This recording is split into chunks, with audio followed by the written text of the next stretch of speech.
যে এক সময় আসবে সারা দুনিয়ার সমস্ত বেদিনী শক্তি মুসলমানকে দুনিয়ার থেকে নিঃশেষ করার জন্য, সুস্বাদু খানার জন্য যেরকম মানুষ দস্তরখানে ভাঙ্গা পড়ে, এরকম সারা দুনিয়ার মানুষ ভাঙ্গা পড়বে। তো সাহাবা জিজ্ঞাসা করছে, ইয়া রাসূলুল্লাহ, ওই দিন কি আমাদের সংখ্যা কম হবে? তো বলছে, না, তোমরা সংখ্যা অনেক হবে। আজকে 200 কোটি মুসলমান, কিন্তু আজকে যতটুকু মুসলমান নির্যাতিত, আজকে যতটুকু মুসলমান নিষ্পেষিত, আজকে মুসলমান যতটুকু ঘৃণিত, আজকে মুসলমান যতটুকু ধিক্কিত, আজকে মুসলমান যতটুকু অবহেলিত, আজকে মুসলমান যতটুকু লাঞ্ছিত, 50-60 বছর আগে 200 কোটি ছিল না। মনে হয় বর্তমানের তুলনায় মুসলমান 100 গুণ কম লাঞ্ছিত ছিল, বঞ্চিত ছিল, দীক্ষিত ছিল, ঘৃণিত ছিল, কম ছিল।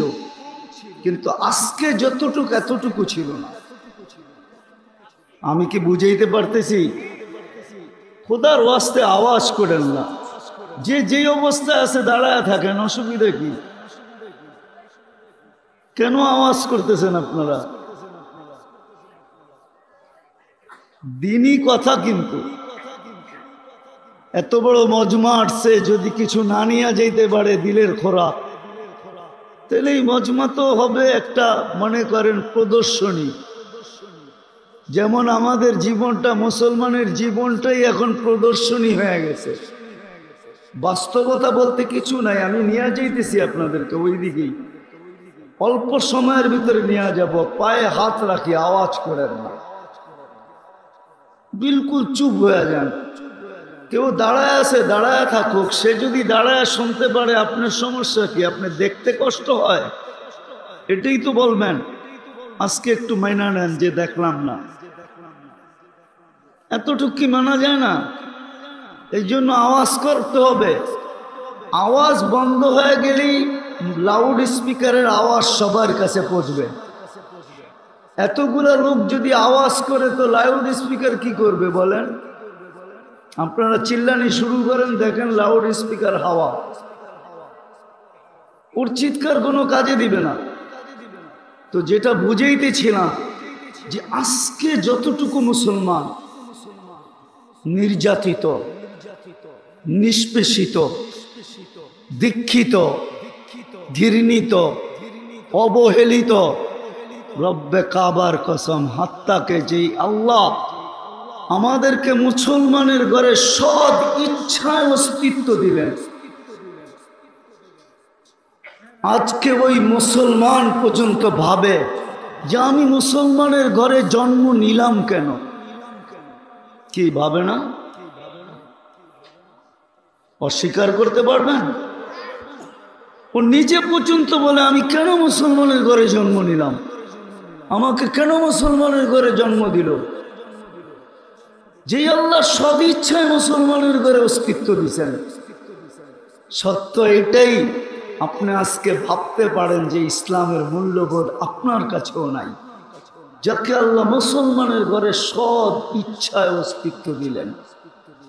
মাইয়ুরিদিল্লাহু আইয়াহদিয়াহু ইয়াশরাহ সাদরাহু লিল ইসলাম। যে আল্লাহ ইসলামের জন্য আপনাকে নির্বাচিত করলো, ইলেকশনে না সিলেকশনে, আল্লাহর কুদরতি হাত দিয়া নির্বাচিত করলো। ওই মুসলমানের যুবক ভাবে, যুবক, যুবতী ভাবে, নারী ভাবে, পুরুষ ভাবে, শিক্ষিত ভাবে, অশিক্ষিত ভাবে, যে আমাকে আল্লাহ মুসলমানের ঘরে অস্তিত্ব দিল কেন? যদি এটা না ভাবত, তাইলে সৃষ্টির সেরা ধর্ম ইন্নাদ-দীন ইনদাল্লাহিল ইসলাম, ইসলাম একমাত্র মনোনীত ধর্ম, তাইলে ও বিজাতির এশকে পড়ল তো পড়ল কেন? বিজাতির মতো পোশাক কেন, চাইল কেন, চলন কেন, উঠা কেন, বসা কেন, শোয়া কেন, ঘুমানো কেন, খাওয়া কেন, গোসল কেন, কাপড় কেন, চুপড় কেন, বিয়া কেন, শাদি কেন, প্রত্যেকটা জিনিস বিদাতির স্টাইলে আমরা অভ্যস্ত। নাইলে 14 তারিখ কি মুসলমানের কালচার? মুসলমানের কালচার তো হইল 365 দিন তুমি যাকে ভালোবাসো তাকে 365 দিন তুমি ফুল দিবে। বিজাতির তরিকা হইল 364 দিন জুতা মারবা, একদিন শুধু একটা ফুল নিয়ে দিয়া বলবা ইউ আর মাই হানি, তুমি আমার মধু। এটা তো বিজাতির তরিকা ছিল না। বিজাতির তরিকা তো হলো বৎসরে একদিন। কয়দিন? আর মুসলমানের তরিকা 365 দিন। মানুষকে ভালোবাসবে 365 দিন। বিজাতির মুসলমানের উচিত তো ছিল যে 31st নাইট যেদিন আসবে ওই দিন সারা দুনিয়ার মুসলমান মসজিদে আল্লাহর কাছে সেজদায় পড়া দোয়া করতে থাকবে, আল্লাহ সামনের যেই বৎসরটা আসতেছে 12টা 1 মিনিটে আল্লাহ ওইটা যেন মঙ্গল নিয়ে আসে, অমঙ্গল না নিয়ে আসে। এই দোয়ার ভিতরে 31st নাইটকে স্বাগত জানাবে। মুসলমানের রীতি তো এটা ছিল না যে প্রত্যেকটা বাড়ির ছাদকে 31st নাইটের প্রত্যেকটা বাড়ির ছাদকে 31st নাইটকে বিজাতির মতো স্বাগত জানানোর জন্য স্টেজ বানায় ফেলবে। এটা কি ছিল?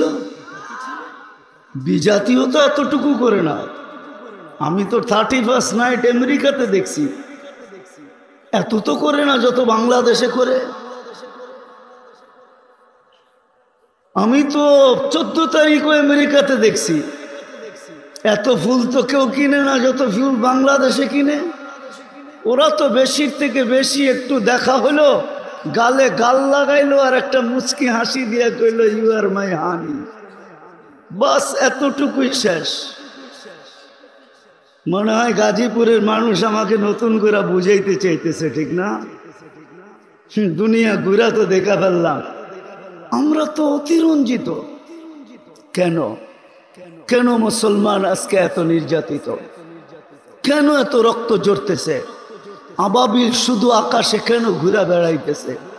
ওর পাঞ্জা এখনো তো আছে, ওর অস্তিত্ব তো এখনো আছে, ওই পাথরগুলো তো এখনো আছে যেগুলো হাতিয়ালার উপরে বর্ষিত হয়েছিল, যাদেরকে পাউডার বানায় দিয়েছিলেন। ওই আবাবিল এখন আকাশে ঘোরে কেন? ওকে কি এই জন্য অস্তিত্ব যে আকাশে ঘুরে বেড়াবে? আমার বিবেক তো বলে আবাবিল এই জন্য অস্তিত্ব না। আবাবিলের অস্তিত্ব এই জন্য ছিল যখন ইসলামের বিরুদ্ধে হাতি আসবে, আল্লাহ রসুলের বিরুদ্ধে হাতি আসবে, তো আবাবিল নিজের ইচ্ছায় পাঞ্জায় ওই পাথর উঠাবে আর ওই হাতিওয়ালাদের উপরে মারবে আর ওদেরকে পাউডার বানায় দুনিয়াকে দেখায় দিবে। আবাবিল তো মনে হয় এই জন্য ছিল। মশা তো এই জন্য ছিল না যে গাজীপুরের মানুষকে কাটতে থাকবে আর ডেঙ্গুর সিরিয়াল হাসপাতালে লাগতে থাকবে। আমার তো বিশ্বাস মশা এই জন্য তৈরি হয় না। মশা তো তৈরি হয়েছিল এই জন্য নমরুদ যখনই দুনিয়াতে অস্তিত্ব নিবে আর খোদাই দাবি করে বাহির হবে যে আমি অল ইন অল, তখনই মশা তার কাজ দেখাবে।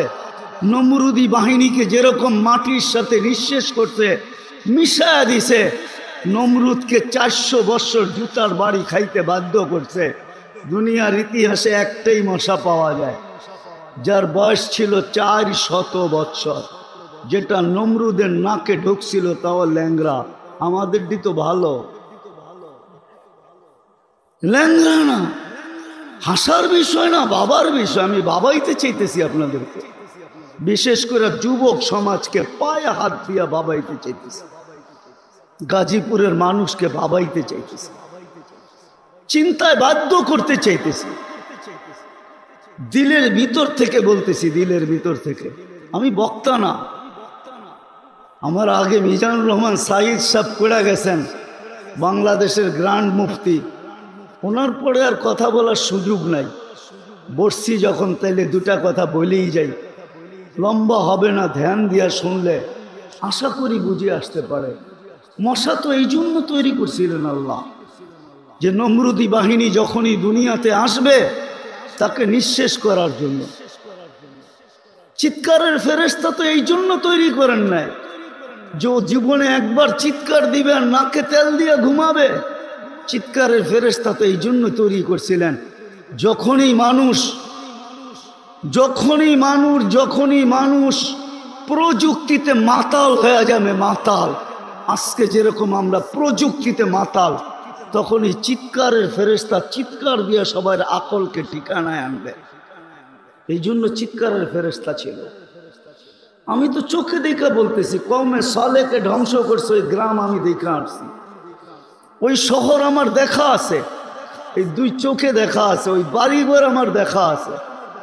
যারা পাহাড় খচিত করে বাড়ি বানাইতো, বলতো জমিন তো পেশাব পায়খানার জন্য, চাষাবাদের জন্য, এটা থেকে বাস করার জন্য নাকি? ওরা পাহাড়ে বাস করতো, পাহাড়ে এখনো রাখা আছে। অ্যাড্রেস নেওয়া যান আমার থেকে। বাতাসের ফেরেশতা তো আল্লাহ এই জন্যই তৈরি করছিলেন যে যখনই দুনিয়াতে আল্লাহ রসুলের বিরুদ্ধে কেউ মান আসাদ্দু মিন্না কৌয়া সুপার পাওয়ার বইলা দাঁড়াবে, ওকে খেজুর গাছের মতো ধরাশায়ী করার জন্যই বাতাসের ফেরেশতা তৈরি। 120 ফিট লম্বা ছিল কমে আঁক, মাথার ডাচা খুলি আমার এই দুই চোখে দেখা আছে, এই দুই চোখে এখনো রাখা আছে।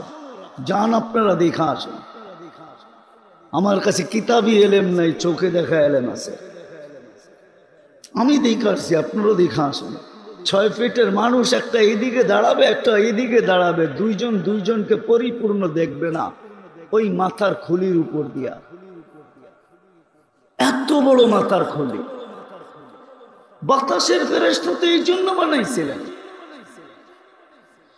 পানি তো এই জন্য বানায় না যে প্রতি বছর আসবে আর বাংলাদেশকে ডুবায় থুয়ে চলে যাবে। পানি তো বানাইছিলেন আল্লাহ, যারা এগ্রিকালচারের নিশায় মাতাল হয়ে যাবে, আল্লাহ রসুল থেকে দূরে সরা যাবে, পানি ওদেরকে জমিনের সাথে মিশায়া দিবে। এই জন্যই তো পানি বানাইছিলেন। নাইলে 600 কিলোমিটারের ড্যাম কওমে সাবার, যে এগ্রিকালচারের প্রশংসা আল্লাহ নিজে করেন, জান্নাতানি আন ইয়ামিন ওয়া জান্নাতানি আন শিমাল বালদাতুন তাইয়্যিবাতুন রব্বুন গফুর। আমি 4 বার গেছি ওইখানে, 4 বার। পানি তো ওদের জন্য তৈরি করছেন। আজকে কারণ কি? কারণ বলেই আমি শেষ করতেছি। কারণ কি আজকে? কেন মুসলমান এত লাঞ্ছিত, মুসলমান এত দীক্ষিত?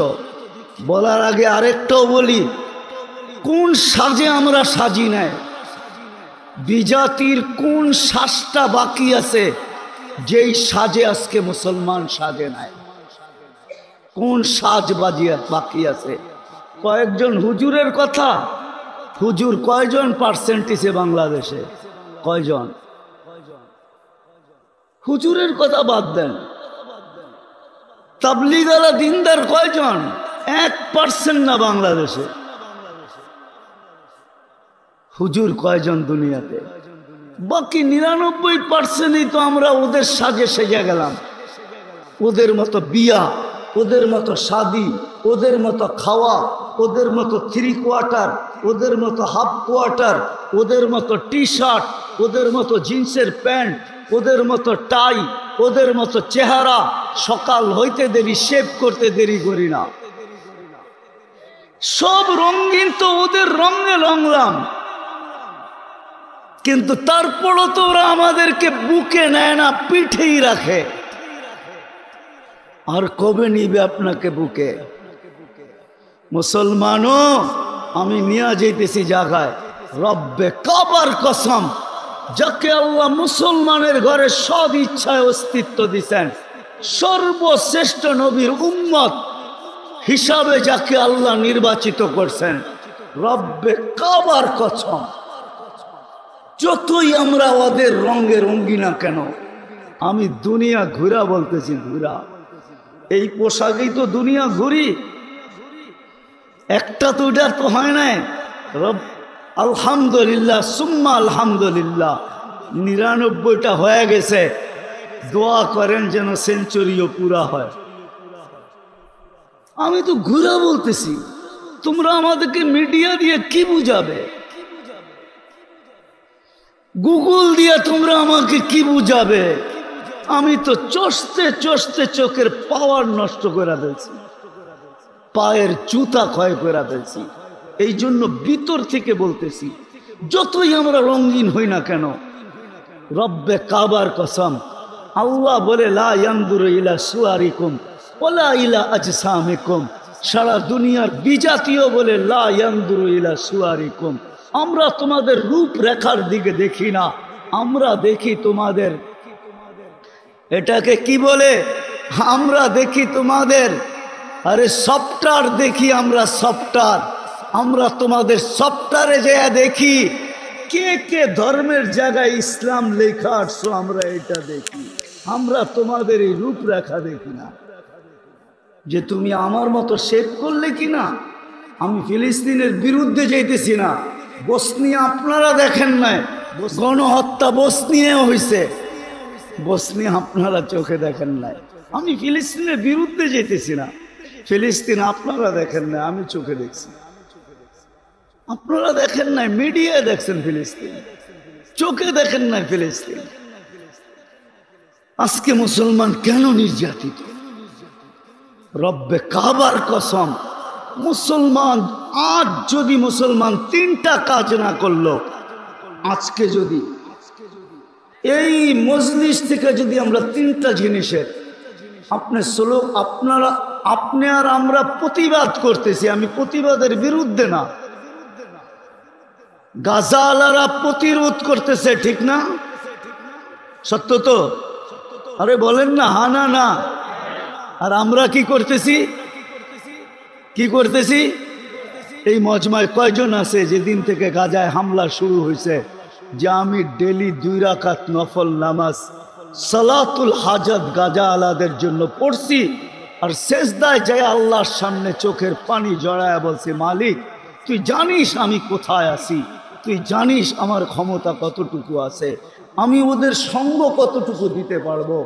মালিক আমি তো যাইতেও পারবো না, সঙ্গ দিতে পারবো না, আমার হাত পাও বাঁধা, শুধু মুখটা খোলা, আমি প্রতিবাদ করতে পারি, কিন্তু মালিক আমি প্রতিবাদের সাথে সাথে 2 রাকাত সালাতুল হাজত পড়া তোর দুয়ারে আর্তনাদ করতেছি, মালিক তুই একটু মেহেরবানি করে নাই মাস। কয়জন হাত উঠাইতে পারবেন? প্রতিবাদী স্লোগান দিতে তো অনেক অভ্যস্ত, ঠিক না? বলেন কয়জন হাত উঠাইতে পারবেন? হুজুররা সহ বলেন। রাগ হয়ে গেলেন? হ্যাঁ, পায়ে হাত রাখি রাগ হইলে, রাগ হয়ে গেলেন? উচিত ছিল আমাদের ওই দিন থেকে রাত্রটা যখন হয় তখন গাজাওয়ালাদের ঘুম হারাম হয়ে যায়, হারাম। একই তো শরীর ছিল, আল্লাহ রসুল তো বলছে এক শরীরের মতো মুসলমান। শরীরের যেই কোনো অঙ্গে ব্যথা হইলে সারাটা শরীর কাতরাইতে থাকে। গাজায় মানুষ রাত্রে ঘুমায় না, আপনি বাংলাদেশে ঘুমান তো ঘুমান কি কইরা? আজ 15 রাত্রেই যদি বাংলাদেশের 12 কোটি মুসলমান আল্লাহর কাছে সেজদায় পড়া কাঁদতে থাকতো, হতে পারতো কারো সেজদা আরো সে যায় হিট করতো, হিট, কারো সেজদা আরো সে যায় হিট করতো, আরো সেই বলতো আমার এখানে হিট করে কে? আল্লাহ বলতো গাজার জন্য করতেছে। হতে পারতো আরশও বলতো মালিক তাইলে তাকান না। একজনও তো হাত উঠাইতে পারলেন না। আরেকটা বলবো না তাই সেটাও পারবেন না। উচিত ছিল আমাদের ডেলি 2 রাকাত নফল পড়া, সালাতুল হাজত পড়া, শুধু প্রতিবাদী আমরা বিশ্বাসী, ঠিক না? বাস্তব বললেই আমরা ভালো না, ঠিক না? অনেকে আমাদের বিরুদ্ধে লেখে ওনারা ভালো না। দিলে আসলো এই জন্য বলতেছি। কি উচিত ছিল না ছিল না? বলেন কি বলে? ওয়াস্তাঈনু বিসসবরি ওয়াসসালাহ, কোরআনের হুকুম না হুকুম না? হ্যাঁ, উচিত ছিল। কে কে আজকের থেকে পড়বেন? হাত উঠান। হ্যাঁ, ওয়াদা পাক্কা? আল্লাহ কবুল করুক নামা। উচিত ছিল আমাদের ডেলি 1 টাকা গাজার জন্য সদকা করা। আর সদকা তো তারুদ্দুল বালা। মালিককে নামায় নিয়ে আসেন না, আপনি কতক্ষণ লড়বেন? খুলিকাল ইনসানু যায়ীফা ওয়া হুয়াল কাবিয়ুল আজিজ। শক্তিশালীকে নামায় নিয়ে আসেন না। 1 টাকা কয়জন সদকা করছি? উচিত ছিল ডেলি 1 টাকা সদকা করা। নিয়ত করেন 1 টাকা ডেলি গাজার নামে সদকা করেন, যে আল্লাহ গাজার মুসলমানদের জন্য, ফিলিস্তিনের মুসলমানদের জন্য, সারা দুনিয়ার মুসলমানের জন্য 1 টাকা সদকা করলাম। রব্বে কাবার কসম, হতে পারে আপনার সদকা এতটুকু পাওয়ারফুল হবে যে এইখান থেকে উঠবে আর ইসরায়েলে যে অ্যাটম বোম হয়ে পড়বে। বিশ্বাস হয় না? না, মনে হয় না। কেন? ইতিহাস পড়ি না তো কোত্থেকে হবে? ইতিহাস যদি পড়তাম তাহলে বুঝতে পারতাম যে হ্যাঁ, কারো না কারো সদকা এরকম পাওয়ারফুল হইতে পারে যে এইখান থেকে উঠবে, 1 টাকা উঠবে আর গাজায় যে অ্যাটম বোম হয়ে পড়বে। সারা দুনিয়া তাক লেগে যাবে, এটা কোত্থেকে আসলো? কোন দেশের মানুষ কেস করছে 2020-এ করোনার বিরুদ্ধে? কে কেস করছে? হ্যাঁ, করছে মনে হয়, হইতে পারে। মাঝে মাঝে মিডিয়ায় দেখি আকল ছাড়া মানুষ, ঠিক না? নাম বললাম না। মাঝে মাঝে দেখি গরমের বিরুদ্ধে কেস করে। হ্যাঁ, ওরে নিয়ে গেলে মনে হয় পাবনাও রাখবো না। কইবা আমাদের এইখানে রুগীর একটা কোয়ালিটি আছে, এটা কোয়ালিটি ছাড়া রুগী, এটা চলবো না আমাদের, ঠিক না? ঠিক না? করোনার বিরুদ্ধে কে কেস করছে? তো যেটা বলতেছিলাম মেরে দোস্ত,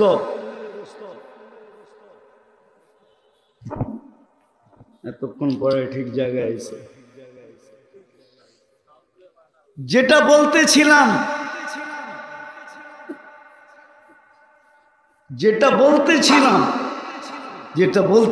যে যাকে আল্লাহ মুসলমানের ঘরে সদ ইচ্ছায় অস্তিত্ব দিছে আর মুহাম্মদুর রাসূলুল্লাহর উম্মত বানাইছে।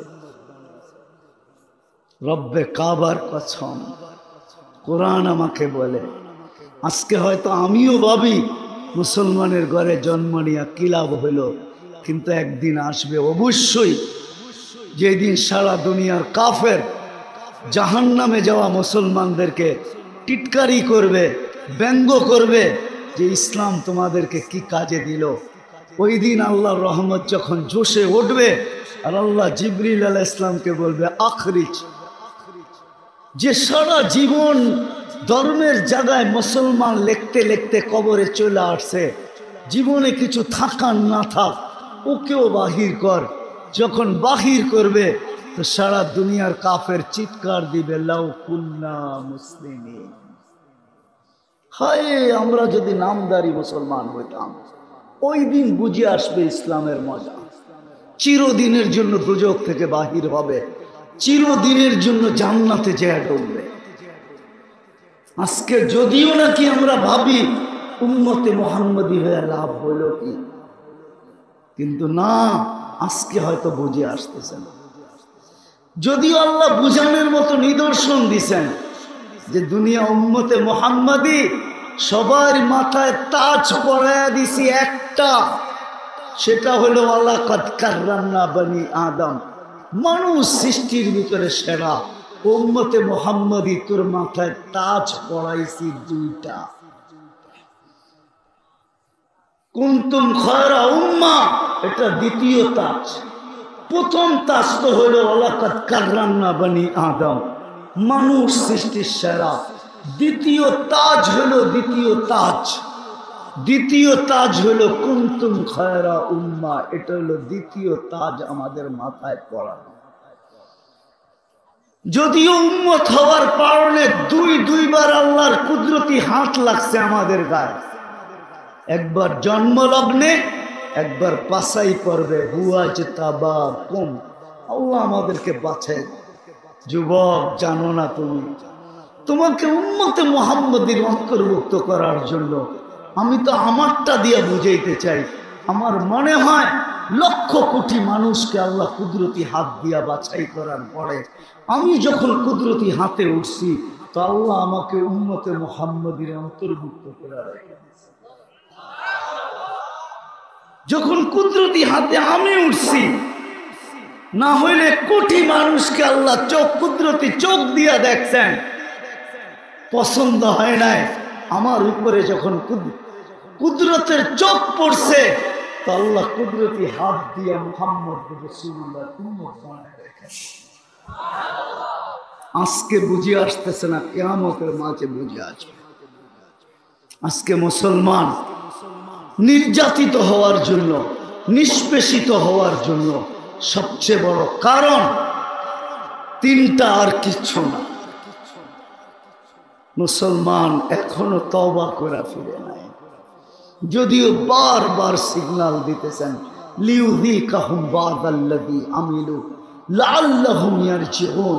যদিও কোরআন চিৎকার দিতেছে, মুসলমান তওবা কর, ফিরায়, কিন্তু মুসলমান এখনো ফিরতে চাইতেছে না। আমি আজকের এই মজমাকে বলবো, পায়ে হাত রাখা চলেন এই মজমা আজকে আমরা মনের থেকে আল্লাহর কাছে তওবা করি যে আল্লাহ, আর আমাদের দিলে বিজাতির ভালোবাসাকে আমরা স্থান দিব না। বিজাতির ইশক, মোহাব্বত, ভালোবাসা আমরা আমাদের দিলের ভিতরে স্থান দিব না, বাহির করে দিলাম। আল্লাহ, তওবা করতেছি। এতদিন আমরা আসক্ত ছিলাম, ওটার থেকে তওবা করলাম। রাজি তওবা করতে? হ্যাঁ, আল্লাহ কিন্তু প্রথম আকাশে এখন তাকায় আছে, শুধু তাকায় নেই, ডাকতেছে হাল মিন মুস্তাগফির ফাগফির আল্লাহ, কে আসিস? হায় হায়, জানি না বুঝবেন কি বুঝবেন না। সারাদিন হাত প্রসারিত করে বসা থাকে যে কেউ আসুক আর তওবা করো। রাত্রের 3 ভাগের 1 ভাগ পর্যন্ত হাত প্রসারিত করে বসা থাকে যে কেউ আসুক আর তওবা করো। 3 ভাগের 1 ভাগ যাইতে দেরি, আল্লাহ নাইমা আসতে দেরি করেন না। আমাদের দিকে তাকায় না, বন্ধুর দিকে তাকায়, বন্ধুর দিকে। কেননা বন্ধুর সাথে প্রতিশ্রুতি দিছি, বন্ধুকে লজ্জিত করব না, রাজি করে ছাড়বো। উম্মতকে যদি মাফ না করলাম, উম্মত যদি মাফ না পাইলো, তাইলে বন্ধু লজ্জিত হয়ে যাবে। এই জন্য 3 ভাগের 1 ভাগ পর্যন্ত হাত প্রসারিত রাখেন, তারপরে আর প্রসারিত করেন না। প্রথম আকাশে নাইমা ডাকতে শুরু করেন আল মিন মুস্তাগফির। এখন কিন্তু ডাক